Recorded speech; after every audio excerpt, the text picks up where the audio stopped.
I already diagnosed this in another vehicle, but today we're going to be changing out the alternator on this. So let's go ahead and get this air boot kind of out of our way. Okay, we got the air intake boot off. Now we got a little bit more room. We might have to take the span shroud off to get to the belt tensioner, I'm not sure yet. But next thing, we're going to get the belt off, and then I think it's just 2 bolts holding this alternator on, so pretty easy. And then a connector, and then a power cable to take off. So let's get the belt off. Okay, you might come to regret it, but I did not take off the fan shroud. There's a tensioner, there's a 15mm. You just lift up on that, and then the belt loses its tension, and I just lift it up off the alternator. And now we just got these 2 bolts holding the alternator on, the connector, and the power cable, and it's out. On the alternator, you also want to disconnect the battery, as there is a power cable going to the alternator, and if it touches the ground, it sends a lot of sparks and fries some ECUs or start a fire, worst case scenario. So make sure you do that. And then crack these bolts loose.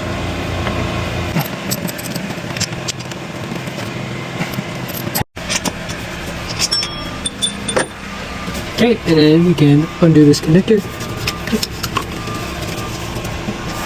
Any trouble with kind of like sucking there, just grab a little pry bar right here and lift up on it. Okay. Okay, if the alternator is giving you trouble and you try a small pry bar, just grab a bigger pry bar, shove it under, and kind of just help it get out of there. Okay.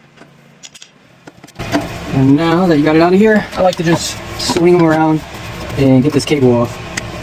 Just one last nut off. Okay. Alright. Take it off. Make sure look here. There's the old one. Here's the new one. Do a little comparison. I'm gonna be honest, this one looks a lot bigger.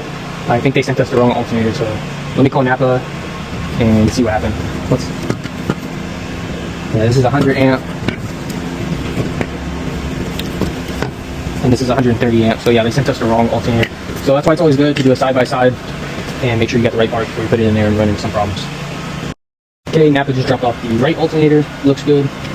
So let's just go ahead and reverse the steps and put it back in.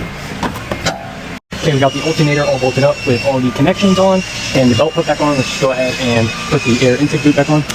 Okay, everything's back together. Let's just go ahead and start the car and make sure the alternator is doing its job now. Okay, we start the car and then keep the engine running. You want to grab your meter, set it to DC volts. And then put the red lead on the positive and the black lead on the negative. And we should be reading about 13.5 to 15. And we're reading 14.5. So the alternator is doing its job now, and we're good to send this vehicle out.